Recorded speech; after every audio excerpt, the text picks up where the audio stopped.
Okay. I think everyone got in. Can everyone hear me? Yep. Yes. Okay. Sorry about that, guys. I'm going to restart. Apparently, I was just recording myself alone. So, what we are going to review today is the newest changes as of the 1st of September in our documents. I'm going to review the changes, and then as I'm reviewing them, we're going to discuss how they are going to affect doing open houses moving forward. If anyone has questions, feel free to cut me off. I might not see the chat. So Lucy has put together these amazing cheat sheets for us. I recommend having them downloaded, saved somewhere, even in unsorted, like a training file. If you have previous ones that you have downloaded from our Facebook page, go ahead, delete those, and make sure you have everything current. And let's dive right into the buyer consult.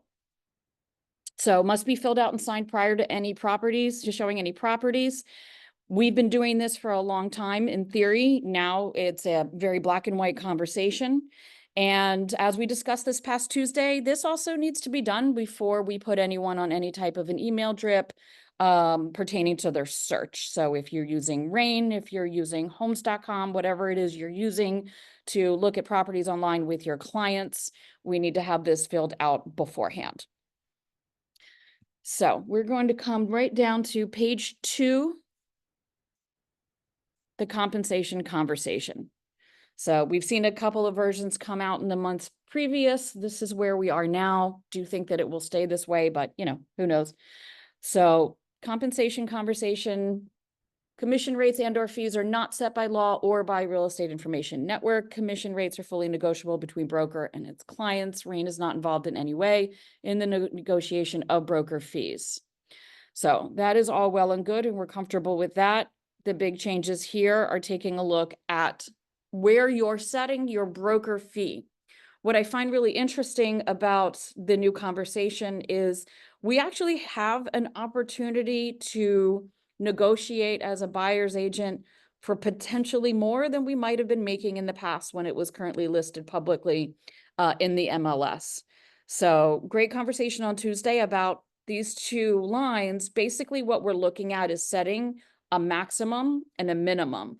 Why would we ever set a maximum above 3%? Well, we have an opportunity here. There could be a potential for a bonus. There's all kinds of reasons, but to leave yourself open, kind of not cutting off your nose to spite your face, you will not be able to make more than this number. That is a hard and fast rule. So you can set that at 3, you can shoot for the stars and set it up. I heard somebody talking about 10%. I think that's going to be rare that we'd actually get it. But the important part is to set your max percentage here. And then what we're doing down here is we're setting our minimum. And this includes what the buyer might be responsible for if the seller is not offering to compensate for your agent as a buyer. So I'm going to attempt to start up here at 4 and then potentially start down here at 2.5. I'm going to kind of see how that goes moving forward. It will also depend on the conversation I have with my buyer. Obviously, there's going to be buyers that have been told for years, hey, a buyer doesn't have to pay a buyer's agent. Obviously, that's not the case, nor has it ever been. They have been paying it. But here's where we have the conversation that says, if the seller is not compensating, this is the amount that I am asking you to compensate me. Not to step too far away from the contract conversation today, but this is where we have an opportunity to sit in front of the buyer and show our value and explain what it is that we are doing through the transaction. This conversation doesn't need to be rushed unless you obviously have a buyer that says, sure, I'll sign anything. I understand, but make sure that they completely understand that if the sellers are not offering compensation, they will be required to bring this specific percentage or flat fee amount to the table. Before I go any farther, any questions about what I've just gone over? No. Oh, sorry, go ahead.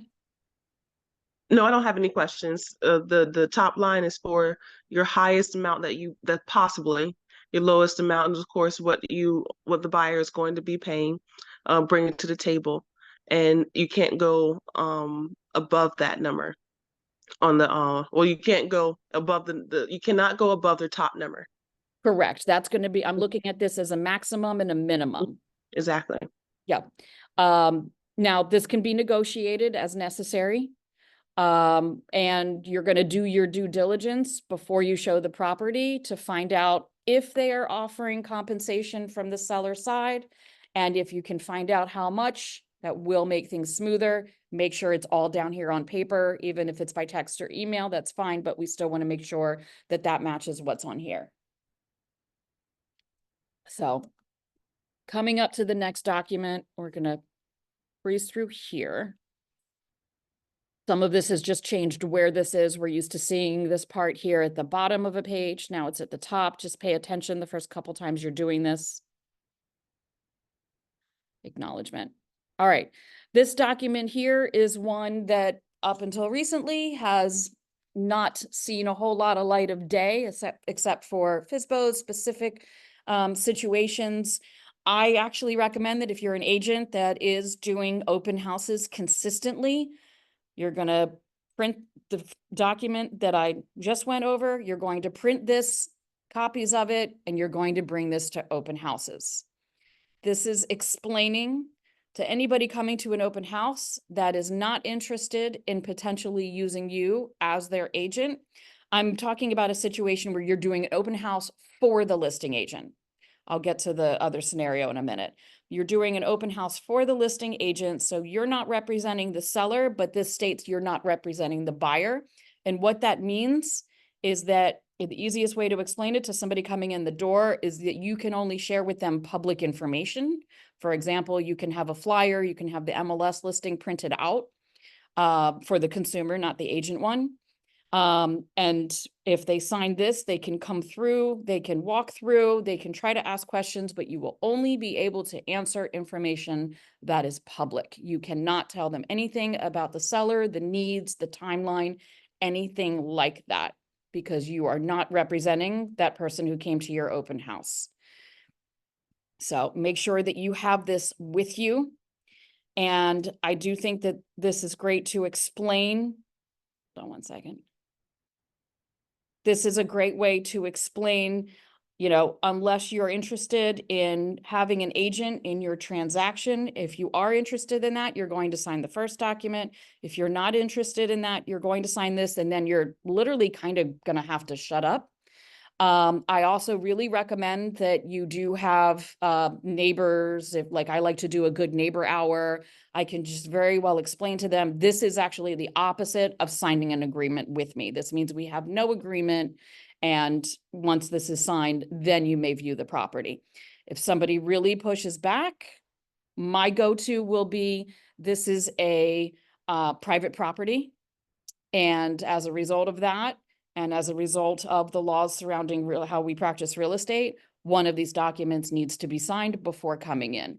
If somebody pushes back, I'm just going to push back again. This is a private property. This is why we are strongly recommending from here moving forward, let's do 2 agents at an open house. Let me see what we have here. Sorry about that. I got it. Question, what was document was dated? So it sounds like the document that you sent out was the one from August. And I believe, Lauren, that these are dated. Interesting. Lucy. We definitely have 2 different forms here because the one in brokerment is 6 pages. And the one you have is 5. Gotcha. Right after we published all of this, we had It looks another like change. And I forgot to update this. I'll pull out the new one and update this. So use the 6-page one. Okay, I'm going back to get it.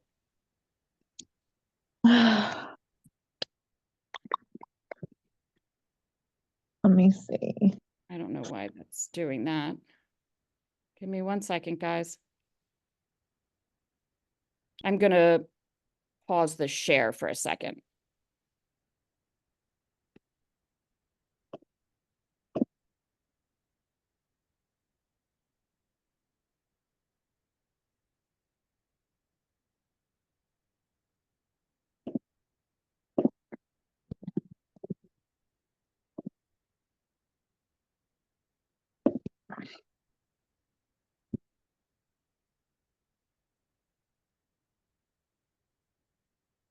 Mm,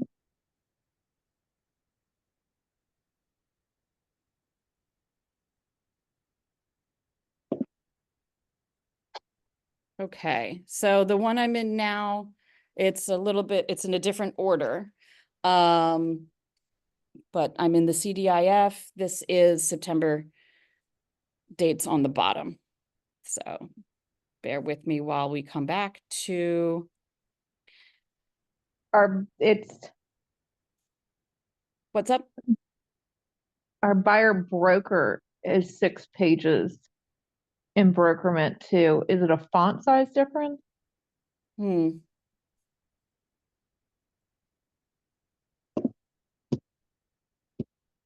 Just get through the lid. No. Yeah, these are in a different order. I apologize. Okay. So the date on here, interesting. All right, so the date that I have, this is the one from Brokerment. Yeah. And the date that I have 6 pages and the date is August. Yep. Okay. All right. So to review where we were before. So yeah, it actually, it does kind of look like a font issue. So I think it might be a font issue. Sorry. I was like, wait a minute. Are we reading this? Is there anything different? that's what I'm reviewing now. All right, so brokerage fee, here is your max. And deficit fee, what I like to call deficit fee, is what the buyer would be responsible for is right here. So it looks like these are extremely similar to what I went over. Mhm. All right. Now, what I might not find in here, because I'd have to pull it from the library, is the document about unrepresented party. Again, that's the document that you want to take with this one to open houses and make sure that people are filling out one or the other before any type of entrance into. So from here, I was going to go to the purchase agreement. Bear with me for a second. And I had dumped these in my unsorted purchase package. Let's see when these were updated. So this says up top, 9/4. All right. The important change in, actually, let's check the date on the bottom, 9/4. So we're in good shape here for the purchase agreement. This is the current one, including the cheat sheet. So the purchase agreement, we're going to go directly. The verbiage that Lucy has in here for everything is beautiful, is detailed, really does cover a lot. Great to have it available whenever you need to fill this out. We're going to go to page 13.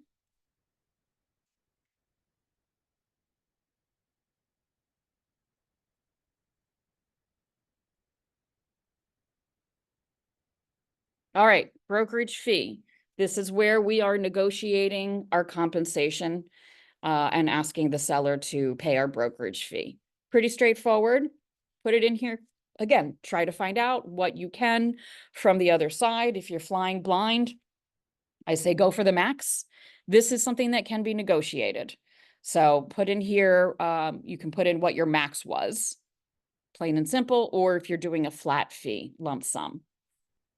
For people who've never done a flat fee, this is the kind of thing that you most often, and actually, Chris, you can speak to this, we'll see when you're either doing a FSBO or working with investors. A lot of times, if you're working with an investor pretty continually, you can form an agreement that says, okay, you know, we're going to do bang, bang, bang, especially if they're buying in cash, quick closes, flat fee.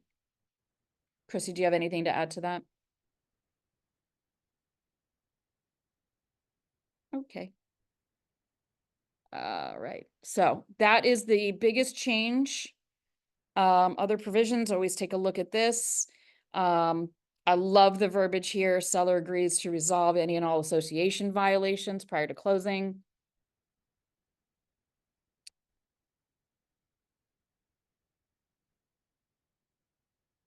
For the most part, The only other changes are changes that we've seen in the CIC with it related to how we get the condo documents. No changes on the PICRA or the PICA. Lead is the same. DPOR is the same. ACUs, and we come down here. And one of these, I believe, needs to be filled out per association. So if you're in a situation where there is a condo association and a homeowners association and two different fees, two different companies, go ahead and fill them both out. All right. So those are the major changes in the purchase agreement docs signing package. And coming to the, come on, open up. Nah, I don't know what's going on here. All right, we've got our handy dandy checklist, and I'm gonna double check first on the SAER coming through the CDIF here, last revised. That's great.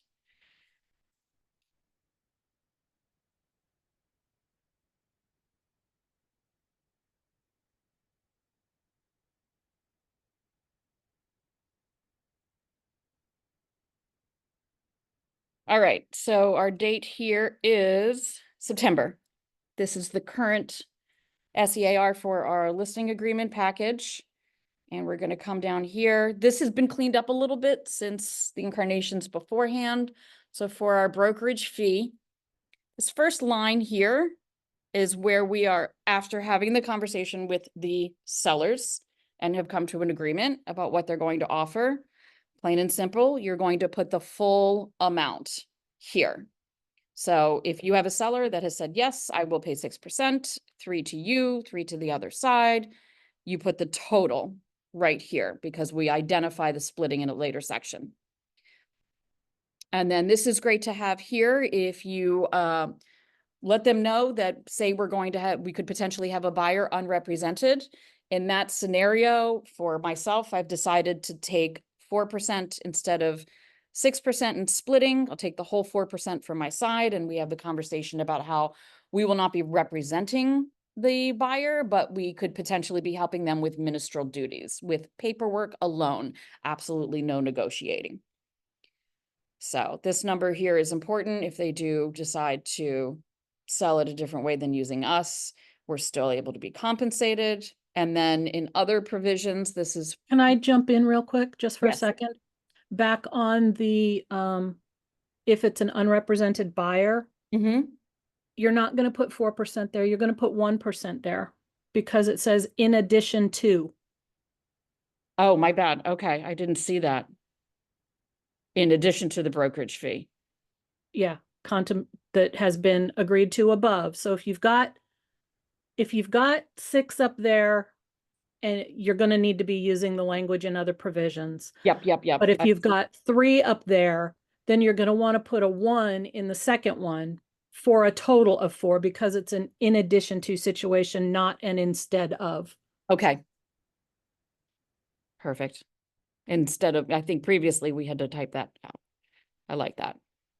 So seller and listing firm agree. This is great verbiage. The percentage of the amount above shall be used at the seller's discretion for selling agent compensation, repairs, etc. This is important, the way that we use this. It's important that we use the verbiage that's here. We're going to obviously potentially see other agents do it differently, but this is the best way to protect ourselves. Should the amount listed above not all be needed, listing firm agrees to rebate the amount back to seller at closing. So that actually, we're kind of identifying 2 different things here, but they're connected to each other. Seller acknowledges that the amount needed to close the transaction may exceed the amount listed above. That could potentially, we're talking about PICRA repairs, other money that's going to come out of their pocket. I like to have this kind of locked and loaded with a net sheet, so that we can show them here how it looks in words, and we can show them on the net sheet how it looks in numbers. And that just makes it a lot simpler for a lot of people, especially if they've never sold a home before, just bought. Anyone have any questions about any of that?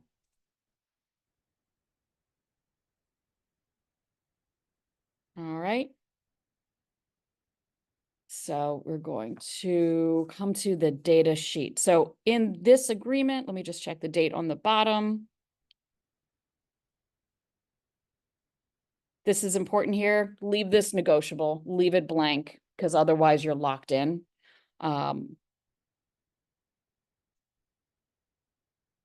than that, I don't believe we've made any other changes. Hold on one second. This is where we put our admin fee and material relationships by blood or by marriage. So the big thing is that you will see that our SBC is gone from the data sheet.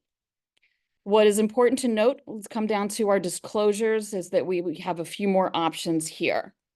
So we have our CIC document here. We're going to check that if it's in a condo, POA, or HOA. And then if that's checked, this must be checked as well. And then I didn't realize this one was new, or lease pendants. If you know that there is a potential, or you know that for sure that there is any kind of a lien against the property, we're going to have to check that here and document. All right, and page 5, here we go. So the seller concessions, if they have, for whatever reason, the seller might have to say, I want a specific amount, I can only pay out a specific amount. This is my cutoff. You can put this in here, but it's not required if we haven't filled in an amount up. So it is recommended that we can leave this blank, we can leave this negotiable. And those are the major changes. Those are the changes. Sorry about the change in paperwork to begin with. Does anyone have any questions about this, but also pertaining to how you feel about doing open houses, how you feel about having that conversation when people come to the door?